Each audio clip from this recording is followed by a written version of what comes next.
And we are back with another episode of the Hockey Princess podcast. I am your host, the Hockey Princess. We have crusty old guy once again. Folks, just as a reminder, make sure to hit that like and subscribe on either Spotify, Apple Podcasts, Amazon Music, YouTube, however you watch or listen to his ramble on a weekly basis. If you are going to the concert that Krusty and I are going to tomorrow, today, by the time this drops, or anything at the United Center, folks highly recommend Su Taqueria El Rey del Taco over on Ogden. The food is great and the people are great.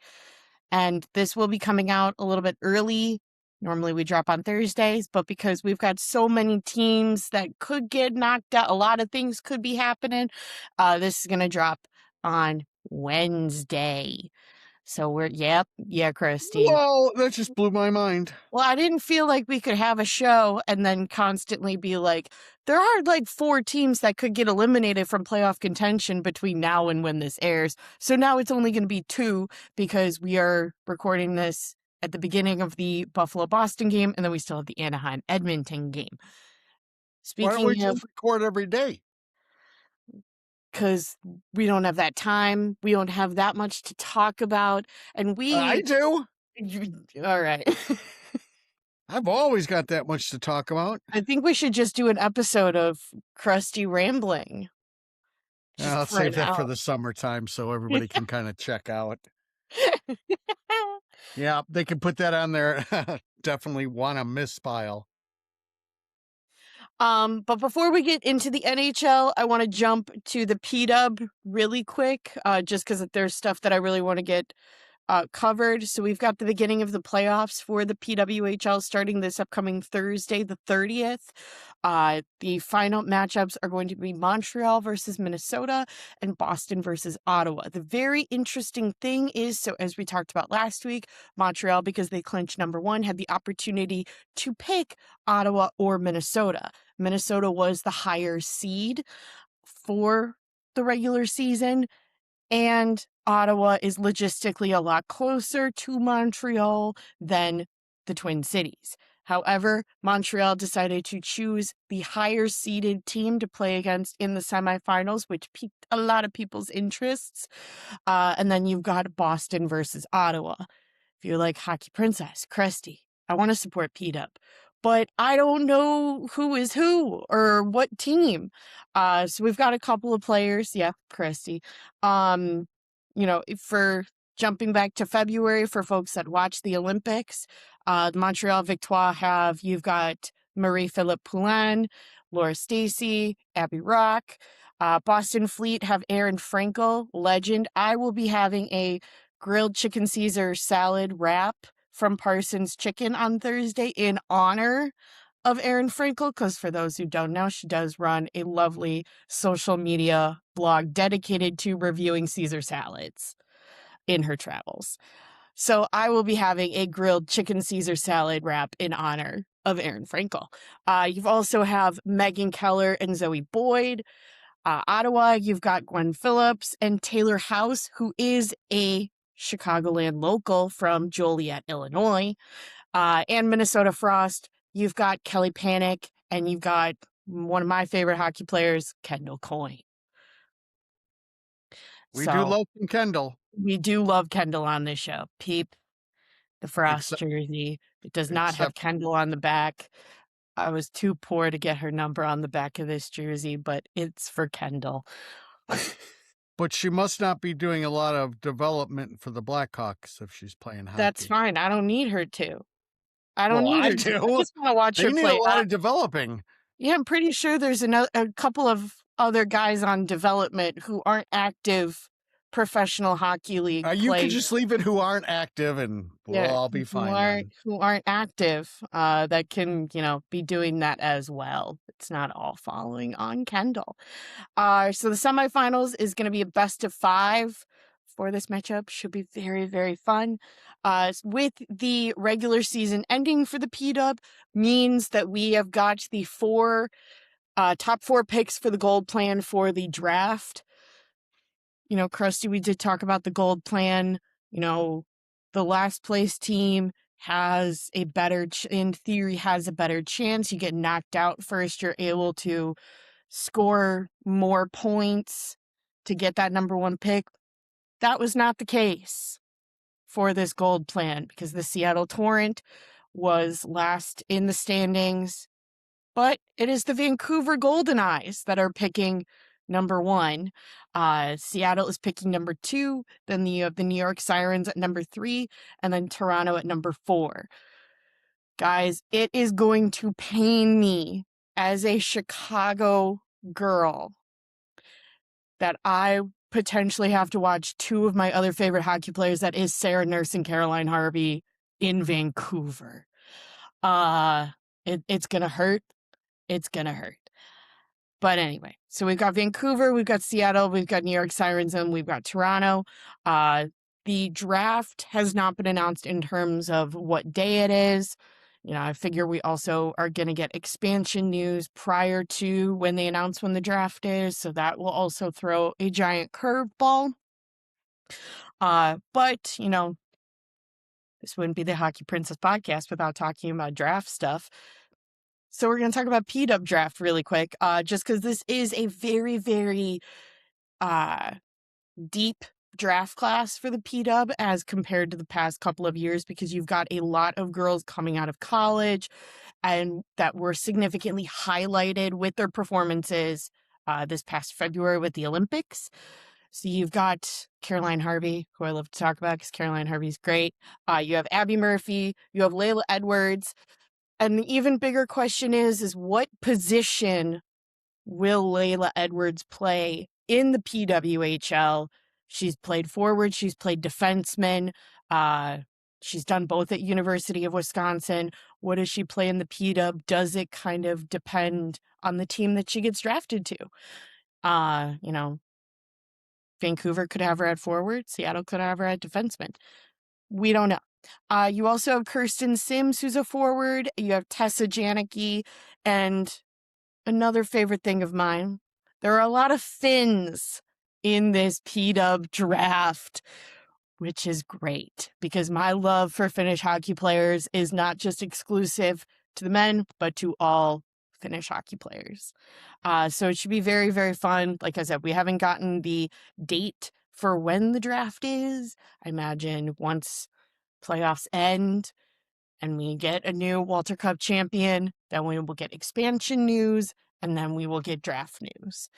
And I would also can guarantee that, getting closer to the draft, we will have more of our PW friends back on the show to talk more draft expansion, what next year looks like.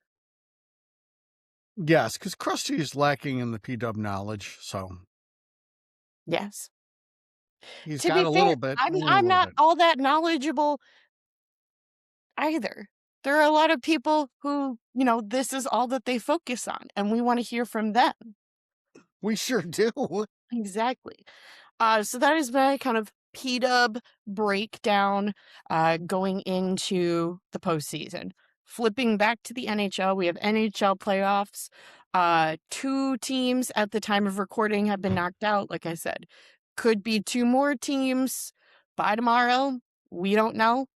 Crazier things have happened. But as of right now, the 2 teams that have been knocked out are the Los Angeles Kings and the Ottawa Senators. We talked about this last week, but major hats off to Anze Kopitar and just his career and what he built, kind of just the presence that he had in Los Angeles and in that Kings locker room. Yeah, for those who were able to see, he was able to be on there on the ice for like his last shift when everything was decided. I'm sure that was very emotional for him, but the fans get away to completely send him off, Yeah. even though they've been doing that round the clock. Definitely a deserving guy for a long send off. Yeah. Your classic, perfect 2-way first line center who does everything without a lot of flair. He just won and won a lot of battles and competed all the time. So, Yeah. good for him. He went out on his own terms. He was able to get them into a playoff, which I'm sure was important to him. So he will be missed. That's for sure. Absolutely. Uh, As we will continue to find out, those kind of players do not grow on trees. no. There's not a lot of them. Um, that's why when the opportunity arises, you got to get somebody like that if possible. Yeah. Other team, because so now we've got the Colorado Avalanche moving to the second round. We also have the Carolina Hurricanes moving to the second round as they swept the Ottawa Senators, which leads us to one thing, a major thing for us to ponder. Do I really think it's going to happen? I don't know. Is it something that we can talk about because it's the off season and what else do we have to talk about? Sure. And that is, guys, does Brady Tkachuk stay with the Ottawa Senators? The Tkachuk brothers have been very vocal about their patriotism the last couple of years, which has not bode Brady well, being the captain of the Canadian Capitals team. So, does he move? He's got 2 years left at 8.2, and then he becomes a UFA. If he does leave, I think there are some options. Personally, for me, I know Krusty differs. I would not like to see him in Chicago, just because we've gone through, it seems, year after year of creating a better locker room culture. And for a guy that ended the playoffs as a -4 with 13 penalty minutes and let his dad come on his podcast and trash his goaltender, that doesn't seem like someone I want in the Chicago locker room. But I've got some options on where he could go. So a lot of these, I'm going to be upfront, the team as it stands already has the cap room. I did not explore into certain ones where, many a different trade would have to work because that's just way too complicated for my head. And I didn't want to. So one of the first ones that I had potentially is to the Detroit Red Wings. Because I think if Brady does leave, he does go to an American team. He does not jump from one Canadian team to another. Uh, Detroit has definitely had issues in the past couple of years. I think the biggest complaint with Red Wing fans are that Stevie Y is not really making any big changes to take him to the next level. It's kind of just staying pretty complacent and letting things ride out or letting prospects grow, but you're not seeing a ton of results yet. Sound familiar? Um, but they have some pieces, but not a ton. Detroit right now has 11.1 in cap room, so they certainly do have the room to sign someone with a heftier contract like Brady. They also they need goal scoring. One of the biggest running jokes in the NHL, aside from the Toronto Maple Leafs, is the collapse of Detroit in the month of March. There's no one that is putting the puck in the net. Even Patty is doing all that he can, but you need more guys, and you can never have too many people that are putting the puck in the net. And so it's definitely a need that Detroit has. I don't think that there is any, 1-for-1 trade if he does go to Detroit. I think it's similar to a Quinn Hughes situation where it's like one for a bunch. But one thing that Detroit does have that's a little interesting is you've got 2 younger goaltenders that are coming up in the pipeline for the Red Wings, that being Sebastian Cossa and Trey Augustine. I think if either of them are on the table, the trade becomes very appealing, because if you look into the Ottawa pipeline, yes, you have Allmark right now, but you really don't have anybody long term. There isn't a goalie prospect for Ottawa that's coming up, and you really don't even have anybody solid to back up Allmark for the Sens. So I think if a goalie is on the table, it could be interesting. Yes. My next one is the Pittsburgh Penguins. Pittsburgh has 10.2. The big thing for Pittsburgh is you do have a lot of pieces that are going to be unrestricted free agents come the offseason, be it Malkin, Hayes, Mantha, and Dewar. So I think, like I said, for Detroit. You can never have too many people that are going to put the puck in the net. It's an American team, and there are pieces that could move to Ottawa. The big thing with Pittsburgh's, the younger kids that are coming up, it's a lot of young, fast kids. There's not really an agitator of sorts, somebody that is the Brady Tkachuk persona for Pittsburgh. So it's definitely a piece that Dubas is missing for the Pens, so could be an option. Your final one, and the one that I really think could work, but there's a big giant if, and that is your Washington Capitals. As I said, the Tkachuk brothers have been very vocal with their patriotism. They'd be really close to a close personal friend of theirs. The Washington Capitals desperately need top six talent. They have room. The big if is they have room if Ovi is done. I also think if Ovi is done, you are going to need a bigger piece to slot in, not just from the roster perspective, but from the fan perspective. You don't want interest to drop off after a couple of years completely since Ovi is gone. You need another piece to kind of continue on. So that's a big thing for Washington. If Ovi is done, I think it could work, not just from a financial standpoint, but also a roster standpoint. And it still keeps Washington Capital fans interested in a bigger player when Ovi is out of the picture. Big thing with Washington is the younger pieces that are coming up, that something would have to be sent back to Ottawa. They are very attached to.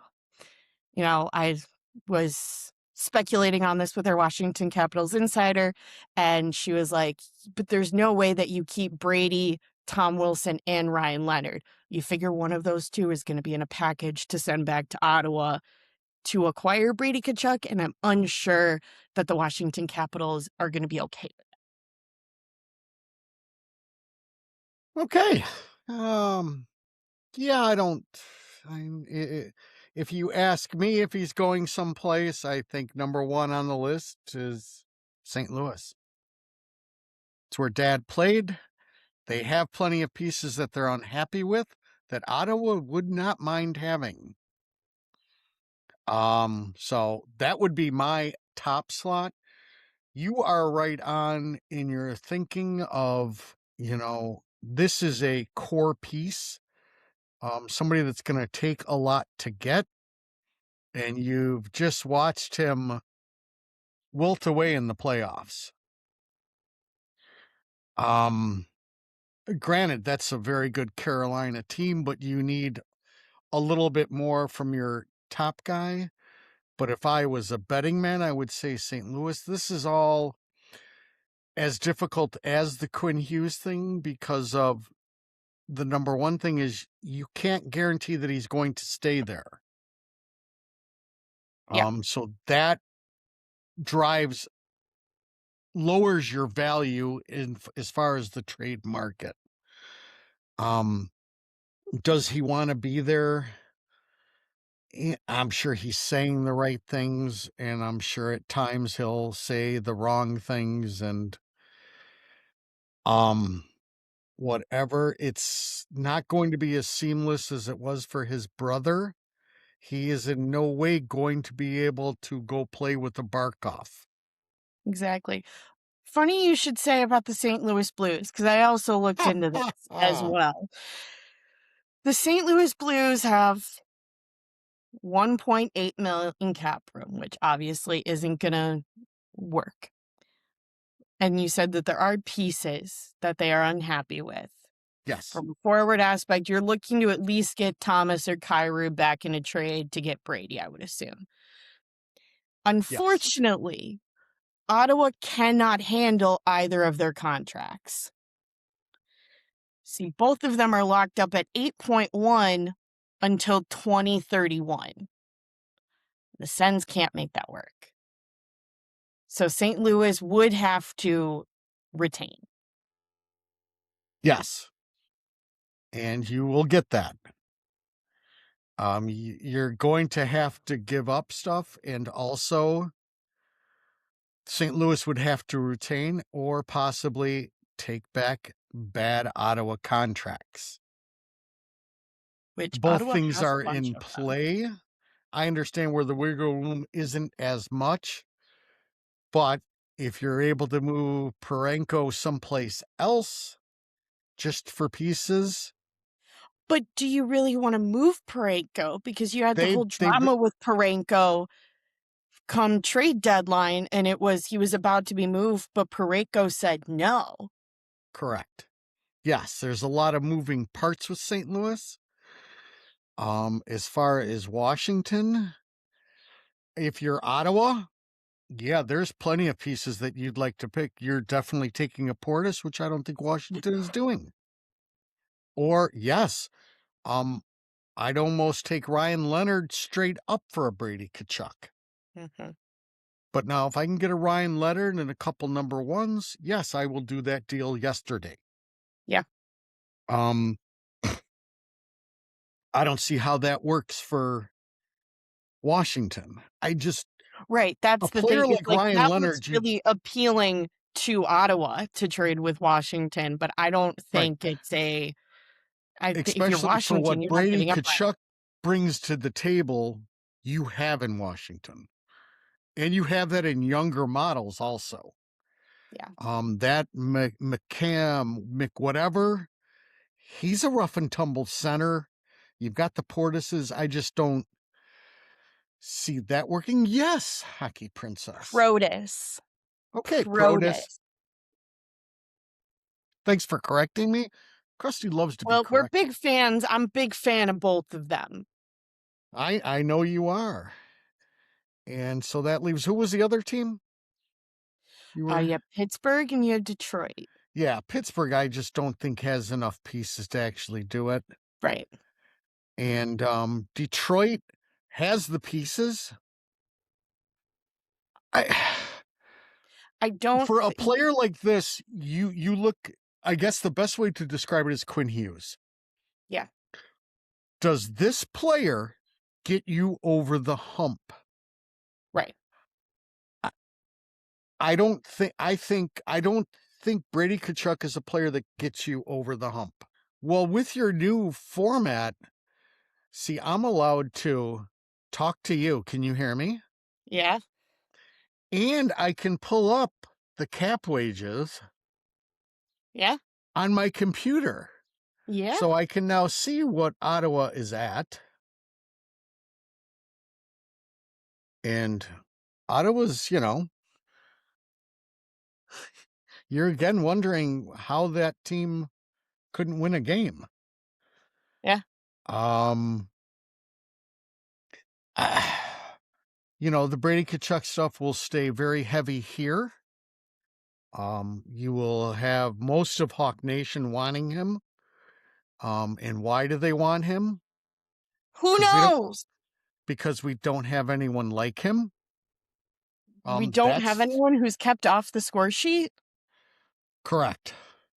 I'm pretty We, sure there's a lot of guys kept off the score sheet. well, it is we understand how you are with Brady, but as we talk on this show, we do talk about bringing the team into the fight. And whether you like Brady or do not like Brady, he brings his team into the fight. So do They've got, plenty of other guys, and I think there's some other guys who come cheaper and with less personality issues. again, would I want to see him in a trade? Yes, because number one, he will entertain me. That I know for a fact. Would it be our missing piece? I don't think anything close. Um, Again, the Hawks are in a situation where why would you want to come here? Um, you're a bottom 5 team. So, does he want to go someplace? Unsure. I'm sure he wants to go someplace. That I'm Right. sure of. I But did he want to wants to note yes? There are two teams that were heavily in the rumor, and so I do at least just want to touch on them lightly Go because they've ahead. been rumored for the past couple of months, and that is your New York Rangers and your New Jersey Devils. New Jersey is kind of a wild card just with that new general manager in Sonny Meta. I'm not sure what he is going to do. I would assume he tries to go bold this off season, and so, could it work? Sure. I think it's definitely one of those where 5 other trades have to be in place before you were to acquire a Brady Tkachuk to the New Jersey Devils. As we've talked not recently, but recently enough that, the New Jersey Devils are kind of in cap hell right now. And so you would have to make quite a bit of different moves. Um, you do have to re-sign Simone Nemec this offseason. And kind of the big piece that New Jersey wants to get rid of, that it could work. Every other team knows that New Jersey wants to get rid of Dougie Hamilton, so there's no way that they're going to get a good trade out of trading away Dougie Hamilton if they're actually able to do it. Everybody knows that New Jersey wants him out, and so it's not going to be a great trade for New Jersey to get him off the books. And the other big one was the New York Rangers. New York Rangers currently have 2.2 mil available. You do have to re-sign Braden Schneider this offseason.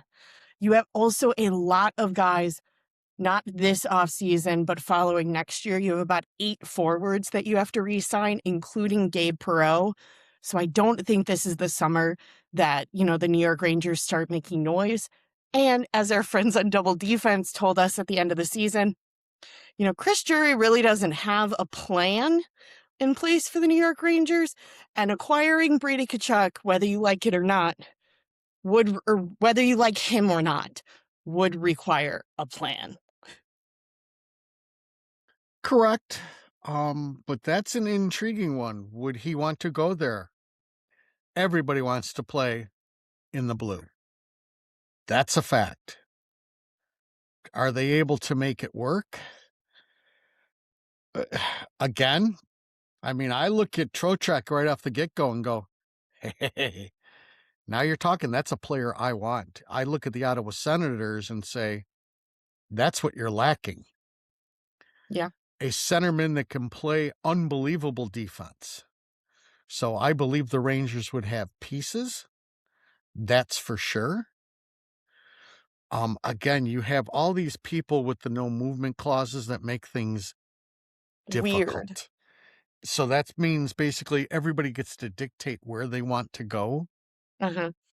Again, that's where Chicago would have its advantage also. But we're not going to, because we're going to get Jason Robertson. We're going to trade Gavin McKenna to get Jason Robertson. Well, Guys, you heard it here. so either way, I think Brady will want out. When you really start to dissect, I'm a Brady Tkachuk fan. I like what he brings. At times, I think it's too mental, but I do like the guy who brings somebody in, the whole team into the fight. I know in tough playoff games he can come through. He didn't this year, but he did it the year before. So that's a player I like. I don't see how it gets the Hawks anywhere over the hump, but as I look at the way Ottawa was structured, I don't think it's the end of the world for them if they trade him. Well, he's not the most talented guy, so they're not losing a He's ton. he's not on that team. That team has No. plenty of, but as far as the Devils, I mean, they don't want Dougie Hamilton. They have Right. Jake Sanderson running their power play, and they have an up and coming defenseman running their power play number 2 next year. That's your Carter Yapachuk.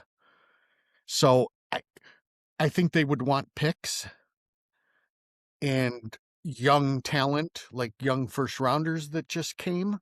And if I'm Ottawa and able to do that, that's what I want to do. I don't think it's working. But again, he's got all the leverage, so it makes everything very, very difficult. Yeah. And I was unable to look up as far as that series. But Riley, I think it's Riley Gregg. Is he on Ottawa? Yes. Did he get suspended for a game? We Unsure. are unsure. He is a guy that I wanted suspended from this thing. There was a heck of a ruckus in that 4-game series. I believe it was game 3, where we had 18 different people in the penalty box. The refs kind of let it get out of hand, but Riley Gregg skates over to somebody that's completely already engaged, and with his gloves on, gives this person a full uppercut with the gloves on and drops him to the point which whatever Ottawa person who was engaged with him did not do anything else to him, and I think was even seen apologizing for the stupidity. That's a big line for Krusty. You've got 2 people engaged. You're not allowed to go over there. And then you don't even throw down your gloves and you full on attack with gloves on. I believe he was just fined. I would have liked to seen a suspension that would carry over into next. You can't have that in this game. That was one of the problems in that series, was that kind of stuff. I thought Rod did a great job of saying what he would have liked to seen done was the refs couldn't figure out everything. So why don't you have an extra ref to sort that kind of stuff up, sort it out during the game, and be able to go back and look, and you can look and see what Riley Gregg did and automatically kick him out? Why don't we do that? So that's just me. So I guess are we breaking down each game, each series, or no? I We need can to go over we can go over the series. So we can start with them, and that was a much better Carolina team, but I did not like what happened in that one game. I don't mind the heaviness, but that's just cheap, and there's no need for it in the game. So um I'm hoping they were going to look at that a little more. Unfortunately, Krusty was gone all weekend, and so he didn't research anything. Krusty was a partier this weekend. He was. And I watched a bit of the Carolina Ottawa, kind of figuring, as we talked during predictions, that Carolina was going to be the better team in that matchup. And it showed. Like we said last week, I'm very happy that Carolina is moving to the second round, because with all that Freddie Anderson has had to endure, I'm just glad that he is getting some good, consistent games. And because I really don't need to watch the Ottawa Senators. Being honest, not my favorite team that's in the postseason right now. So Carolina is on to the second round. Yeah, and you know me, I'm a Senators fan. Yep. I really enjoy Stutzla. I like Pinto He's a so lot, good. He's so good. and Sanderson is an unbelievable underrated player. They just have a lot of pieces. Yeah. I think this year just became difficult with their terrible start, and then you then have to go up against Carolina, who's just too good for you.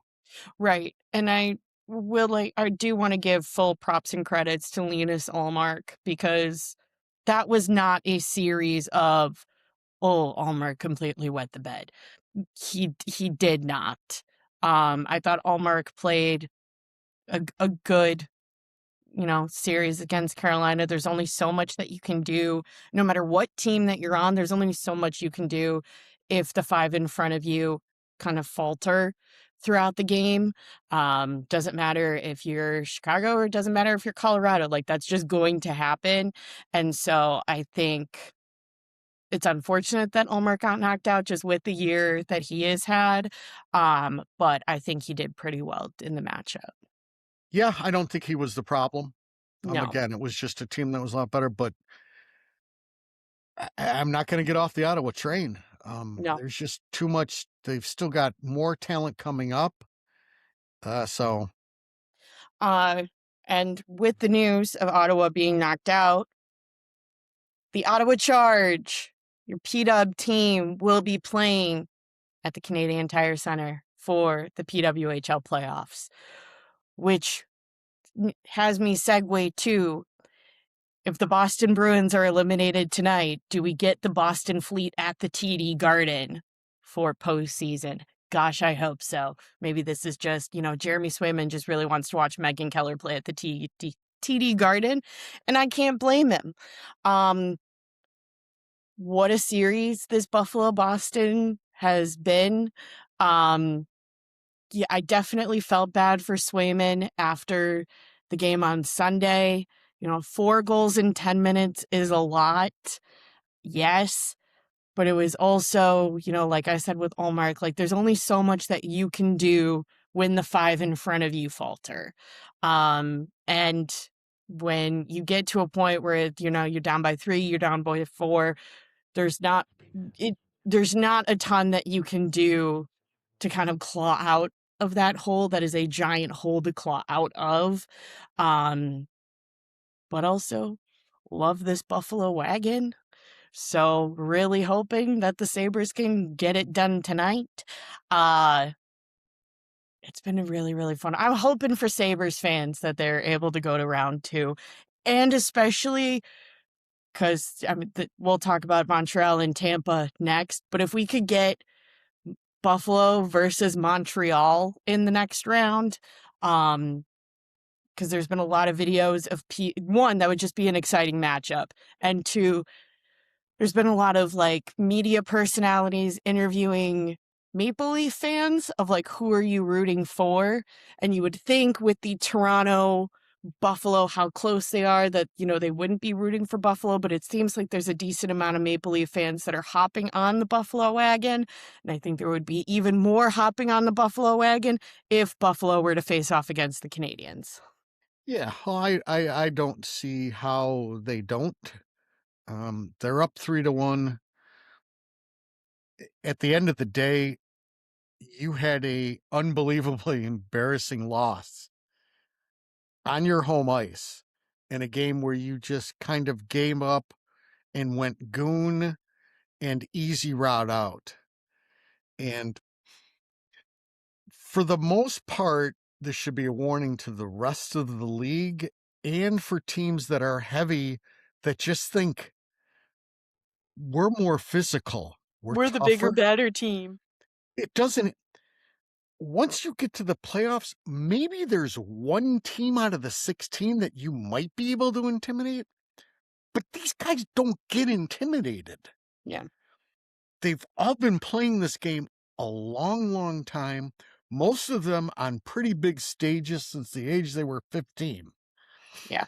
So it just doesn't happen like that. And you basically, Boston had a very good year for a team that wasn't going to be doing something, but you went in with this wacky persona, and then you let them back in a game, and then they've just been steamrolling you. And It's fantastic. Swayman had enough. And again, it's a problem I have occasionally with the Hawks team. That third period, when you're really struggling, doesn't mean you go easy route all the time and leave your goaltender hung out to dry. Have a little respect for him. Yeah. And there was none for Swayman. I would assume that'll be over tonight. So we can segue past that one if you'd like. Yeah. Next one, speaking of Montreal versus Tampa, guys, I think I flip back and forth every 10 seconds with who I want to come out of this matchup as the winner. It's been very, very fun, as I was screaming to people last night, or it was a couple of nights ago. Brandon Hagel is going to put the Tampa Bay Lightning on his back and send them into the second round. You want to talk about a player that will put team on his back, and that's not even the purpose of him on the roster. He is doing everything. Absolutely everything. He is saying, good God, let's get to the second round so Hedman can come back. That one's just been very, very exciting, very physical. I think both goaltenders, both Vasi and Dobish, they've let some in, but they've also just stood on their head for a decent portion of these games. Um, I think Slavkovsky has played great for the Canadiens. You definitely have some highlight Lane Hudson moments for Montreal. But this one's just been really fun to watch. As someone who has players on both sides that I like, would I want Brandon Hagel to make it to the second round? Sure. Do I want Kirby Dach to play more hockey? Sure. Uh, and speaking of Kirby Dach, the game two happened, shortly after last week's episode got announced. So we're going to take the time to have another PSA of don't be weird. Let's not be weird. Let's not be weird. Let's not be sending hateful messages and death threats to players it is just a game. Even though I love it, Krusty loves it, you love it. Obviously, if you're watching and listening to us ramble on a weekly basis, we all love the game, but it is a game. There is absolutely no reason for anyone to be sending any player hateful messages or even their spouses, because we had that a couple of years ago with St. Louis versus Colorado. No matter how heightened feelings get, guys, don't be weird. Don't be sending players mean things because it's literally just a game. Yeah, and well, as far as the Kirby stuff, I can guarantee you there is no game that's decided by one shift. Ever. It doesn't happen. Okay? Once I heard that everybody went nights over as icing, that happens all the time in hockey. Right. Especially these playoffs. People are icing the puck for no reason all the time. Should Kirby have stayed with Mosier a little better? Yes. But I can point out different players on both sides that should be doing that every game. Yeah. This has been a phenomenal series. As far as I like to always go back to Blackhawk Nation and the people who have dug into this rebuild have been very vocal about, well, who knew that Brandon Hagel would be this kind of player? Do you have any rebuttal for that, Hockey Princess? I did. I did. So how does I Hockey saw him in Princess training know? camp and I knew it So how does Hockey Princess know that there would be this kind of I don't like because I hearing watch that. games, not my Twitter feed. Even though this show doesn't have a Twitter anymore, guys, we are fully off the X, the Y, and the Z. If you didn't realize that as you watched him play, that's kind of on you because you were shown enough on his sample size that this was only going to get better. Plus, to let go of somebody who has the gratitude after signing what was not a huge contract, but his first decent contract, and decided to buy everybody in Chicago Hagel Bagels. That's a player you want to keep. Exactly. Um, so the people that are dug in have made it their point to say you didn't know. Well, yeah, you did, Yeah, you and did. it's GM's jobs to know. If Right. not, Krusty could just be doing this. And trust me, no organization wants Krusty doing it. Well, except for maybe the Blackhawks, but um the series itself has been phenomenal. Yeah. I heard Slovakia or whoever it is got Slavkovsky. lit up the last game big time, and what I was told was a complete beautiful hit, That was which the is cleanest of clean hits I have seen in a long time. and these are two big boy teams. Yes, Hedman is out. Noah Dobson's out too. Um, so you have your number one defenseman for each group. They're gone. Yeah. Um, Montreal is not intimidated by Tampa Bay whatsoever. Tampa is not intimidated by Montreal, but Montreal is deep.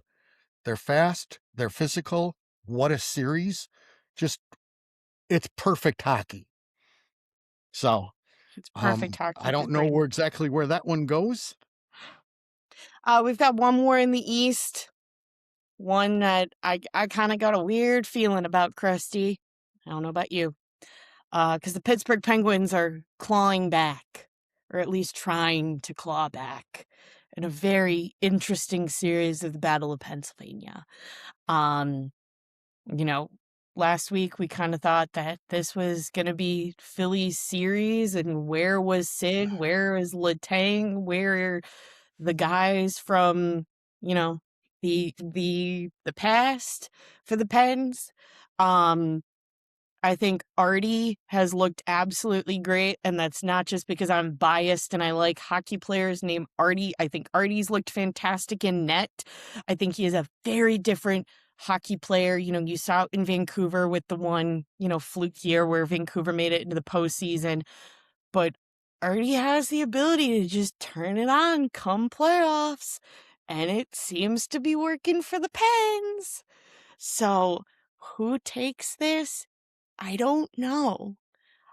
It's one of those where I can see both succeeding, and I can also see both failing from bonehead mistakes. Yeah, I think Philly gets a little tight now. They'll be back at home. Um, my advice to Philly fans is you never make fun of Sid until it's in the handshake line. Then you make fun of him. He's especially that franchise which he's owned. I'll give Pittsburgh a lot of credit.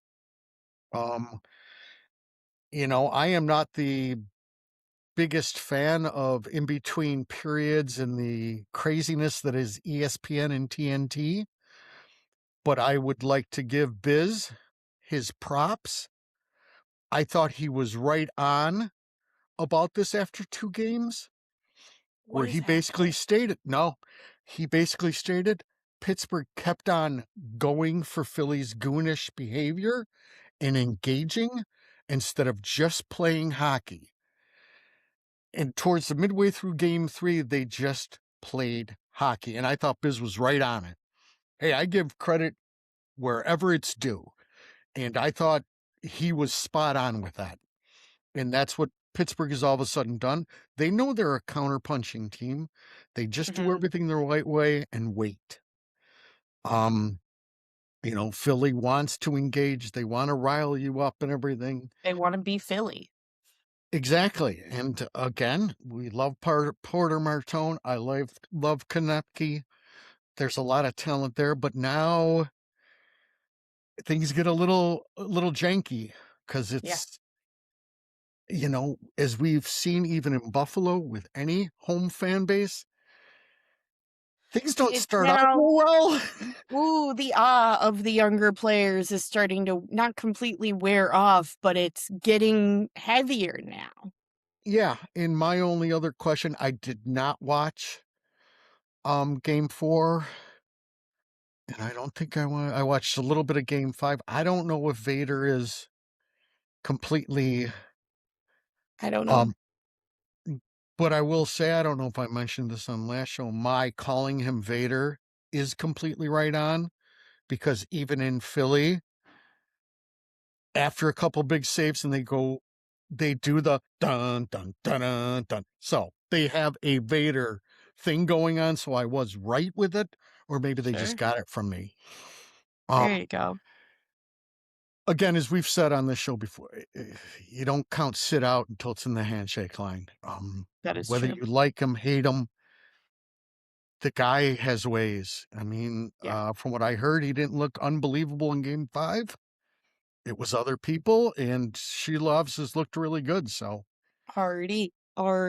it'll be Jumping over to the yes. West, we've got a couple. One that is going on right now that is tied 1-1, Dallas versus Minnesota. Um, this series stresses me out. It's gonna stress me out the entire time, I think. Um, I really don't have series is tied 2-2. My opinions really haven't changed since we talked last week about this series. Either team could take it or this could go to 7. Either team could take it. Gosh, I hope it's Dallas. Um, My thoughts and feelings on Dallas and Minnesota are the exact same to last week. Yeah, um, that's two really good teams. It'll let me segue into my other problem with the playoffs right now, Is the and that was, blowing everything dead too early? yeah, that I have a Marcus Foligno laying down on the ground and then jumping up after Duchesne, Yeah, questions I his know. manhood. But as far as everyone in this playoffs, you need to understand why we watch this game. And we don't watch it because it's like soccer, and this has to stop in the playoffs, or the league will have to address it next year. But these embellishments and everybody going down What needs to be over. what is embellishment at this point? It's got to end. Um, Stripes has a tough enough job out there, Yeah, but to add all of this stuff on where everybody's going to start to flop like we're playing soccer now, that's not what I'm this is signing up for. I do know what's on the league's radar, and I expect them to step in and at least start discussing how they're going to handle next playoffs. And if that means that they can take a penalty off the board, so be it. But this can't continue at this pace. yeah, Um, I'm not a fan of it. I no, don't like soccer, but I I know. don't need Do you have people any thoughts flopping. on the actual matchup, my guy? Um, so you know, as far as just the series in general, these are two heavyweights Yeah, slugging it out. I said it's a pleasure to watch Quinn Hughes play hockey. And I will state again what I stated at the beginning of this series. Um, where is Krill? That's somebody you signed for 17 million a year. He needs to be part of this. I know what Baldy can do. He's proven that he can do it on any stage. The highest paid player in the league needs to step up for that team to advance. absolutely. Uh, Right, Rutu? Rutu says yeah, yes. rotations, yes. Jumping to next matchup that could be over by this evening, oddly enough. Guys, it's weird. It's very weird. Uh, the Anaheim Ducks are up 3-1 in the series against the Edmonton Oilers. Gosh, there's a possibility, guys, that Connor McDavid gets knocked out in the first round after losing the Stanley Cup Finals back-to-back years. Christy, you have watched hockey more than me. Uh, Well, I am older. have you seen a player that has had this bad of luck? Have I seen what? A player that has this bad of luck? You mean is just not advancing or? Y- You lose to you lose to the same team back-to-back years. You lose in the gold medal game in February, and now you're down 3-1.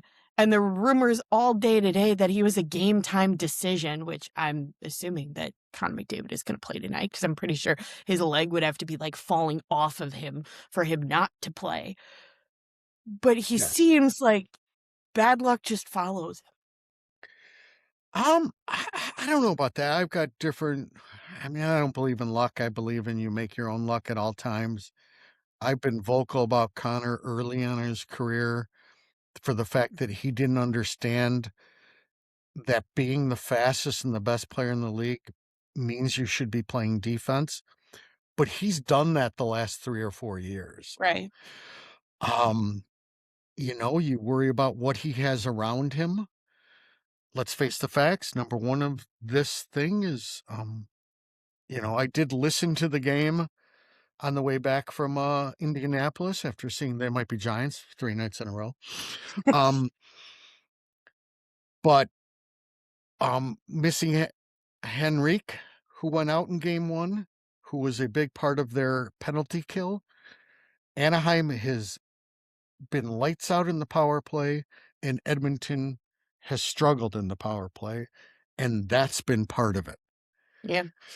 Um, I did hear that they're going back to Connor Ingram. I don't understand that whatsoever. Everything that I heard was that was not Yari's fault that game. And from what I was hearing on the radio is there was a lot of 10 bell saves by Yari in that game 2 nights ago. So this Um, one should be interesting.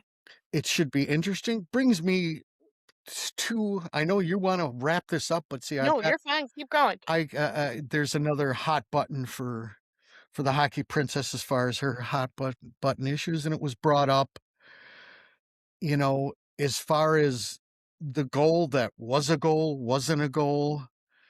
That was one of the wackier things that I've ever seen, because you have still pictures of no stripes being anywhere around the net to call it a good goal. How any of them could have called it a good goal is beyond me.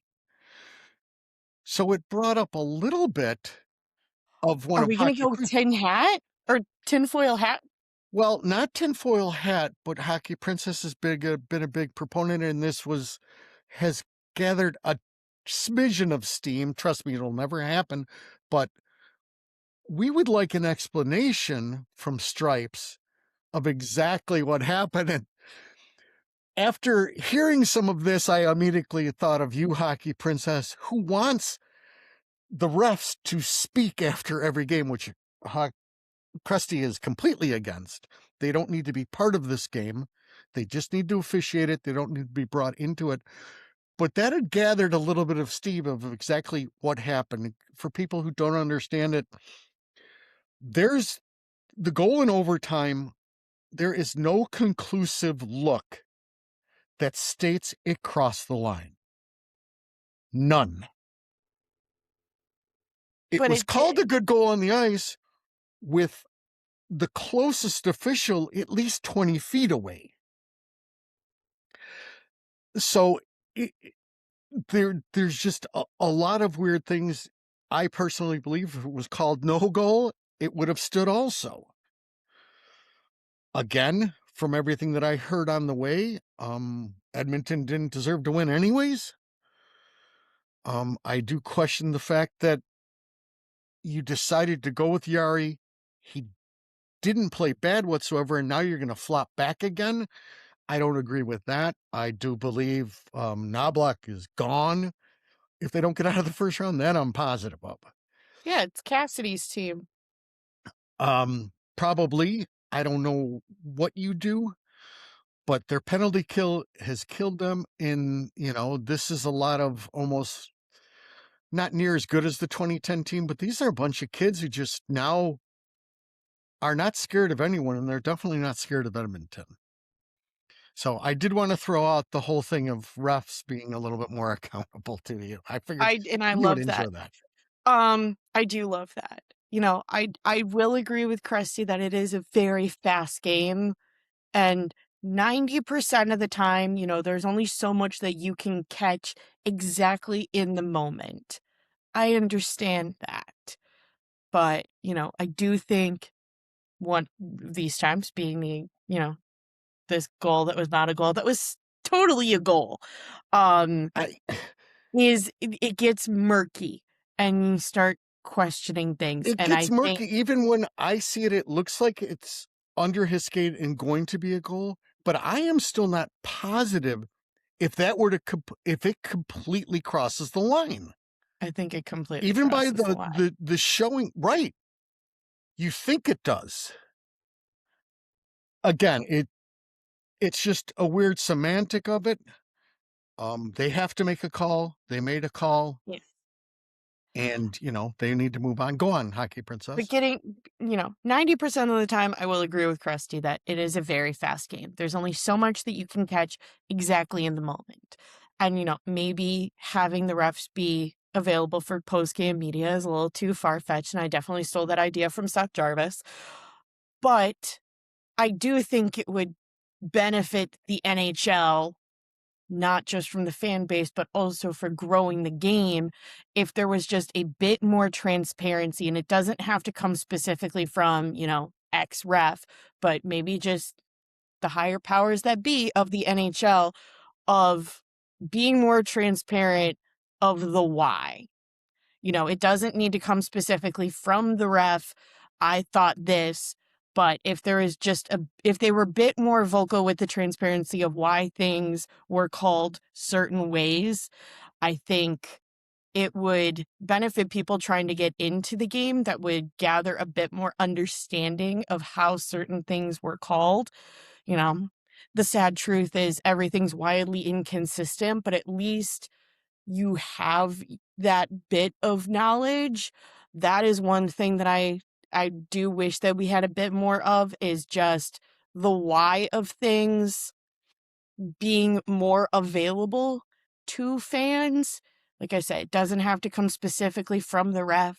It can just, because, there's even certain things where, like, the NHL will release, like, due to section 17.3 of the rule book, but just more. They Or did even just better broadcasted. This was called because of this tiny fine print in the handbook. Miguel Sergachev technically was offsides because he went skate first, puck second, but then in this tiny, tiny print about offsides, if the ref thinks that he has possession, then it still technically counts. Just putting out the fine print for controversial calls as just, here is why. I do think they do a good job of that. They usually do put out something the league does I think afterwards. they I understand do, that we and want I it think now. but you have to know where to find it. It's a bit of a if you know sort of thing. And if you're a casual fan, you may not know, where to find the answer if you're going to get an answer. Correct. Yes, I will agree with you with that. And then I will also throw in my 2 cents that I am a firm believer in no way does the officiating affect a 7 game series. I'm a firm believer in it all for the most part evens out. I It think you can tell that to Buffalo fans and they'll have a difference of opinion. well, I just don't. Again, even for Buffalo fans, that's one goal. Yeah. There was plenty of other goals, and there was plenty of opportunities to score other goals. I, it just that's just my take on it. Yeah. Let's carry on. Do we have one more game or no? Yeah, we do. We have another big surprising one out in the West, and that is Vegas versus the Mormons. Guys, the Mammoth have decided that they will not go down easy whatsoever. The series is tied 2-2. I think Logan Cooley's insane in the highest form of compliment. I think this is definitely one that I think a lot of people had it locked up, Vegas in 5, Vegas in 6, whatever, or just Vegas easily. And I think the Mammoth have proved that, they're not going to go down without a fight. It takes a lot. We talked about this earlier with the Buffalo versus Boston series. It takes a lot to come out of a 3-0 deficit in a game. And the Mammoth were able to do that last night. Granted, they lost in overtime and there was a bit more to the game, but they are showing that the effort is 110%. They're not going down without a fight in this first round matchup, and they're going to make it as difficult for the Vegas Golden Knights as they can. Sure, tusks up. Tusks up. I You got to like that. do it for Arizona. I enjoy that hashtag almost as much as I do the Florida. There's nothing better than the Florida one because their hashtag is time to hunt, which I thought it was just genius. Um, I know you're not big about talking about this, but I'll mention it really quick because if people are still listening. Torts is decided to stick with somebody that I I just don't know that that's the guy you want to continue. I'm questioning why he's continuing to ride him. Um, Again, I picked the Tusks in our little thing, but I've stated, I always go with the veteran team. I think they have a way to get it done, but their goaltending is suspect. And Utah is not intimidated or scared. That's for sure. Mm-mm. That's a very good team, and you've got some young superstars coming into their own. Yeah. So Those are the matchups. We still got a bit more. Like I said, there could be 2 teams that are going to be eliminated from playoff contention tonight before this episode airs, but we are throwing it out a day early. One more final thing that I wanted to share before we completely wrap up is we've got an event next week. and it will be before our next episode, and Krusty won't be around for our next episode. But we have the draft lottery in a week, guys. It is going to be May 5th. Yeah, Well, how am I going to know? I don't know. I'll text you. We got the draft lottery in a week. As of right now, the Vancouver Canucks are leading with the number one odds to get the number one pick at 25.5%. Chicago's at 13.5%. The Rangers are at 11.5%, and the Calgary Flames are at 9.5%. Teams can move up to 10 positions. So there's a possibility, like we saw last year with the New York Islanders acquiring Matthew Schaefer with the number one pick. It is not a lock. It is not a lock just because you are in the one of the top 3 worst teams that you are a potential lock in for the number one pick. It is not a lock. Sorry, I had to say it again for the tankers. It is not a lock. It is not a guarantee. Things can happen. So we've got, you can move up 10. So you're saying the people that were furious with Robertson's goal against the Pittsburgh Penguins and the Hawks beat the Pens, enabling them to move up 2 spots and get the number one pick? So is that what you're talking about? Yes, and Sometimes I'm it also doesn't work. talking about that Robinson's goal is the reason that the Florida Panthers won the Stanley Cup. But that's the bigger story with that goal. So you can move up 10 spots. Picks 12 through 16 cannot acquire the number one pick. They can certainly move up, but you can't move up completely to take that number one. And then after that, it is going to the other remaining bits or other remaining slots for that round one is going to be inverted with how the playoffs go. So whoever won the Stanley Cup is going to pick last in the first round. Florida's pick is top 10 protected. So we will also get to see, do we have 1 first round pick this year or do we have 2? My money is that we have 1 because we don't know. I thought they were 8th in the league. Weren't they 8th in the standings? But so there's no way they move outside the top 10. I don't believe. Unless you got unless you have 3 that jump. You can't. You can only have 2. That jump up? Correct. So that would still slot them back to 10. Guys, we are picking once this first round. Yes, I believe that is finalized, if I'm not mistaken. Either way, we will talk more about this next episode that I'm here, maybe. Yeah. Because that way we'll know where we're picking. Yes. And we will, as always, get real nerdy when it comes to the draft. For the lottery, there are 2 draws. You have 1 draw for the number 1 pick and 1 draw for the number 2. Should be very exciting. Very exciting. I'll be texting Krusty while he's abroad. And speaking of Krusty going abroad, guys, we are going to have our friend Bree back from the NHL Network for next week's episode, talking all things NHL playoffs and her time covering the New York Sirens versus the Seattle Torrent at Madison Square Garden. And maybe a sprinkle bit of Formula One since the season's starting back up after the 5-week hiatus. Guys, it's going to be a super fun episode. There's no way Krusty things that you want to say before you There's no way Krusty tops that. I could just tell you, make sure you listen next week. You don't have to listen to Krusty, but next week you're going to want to hear. Yeah.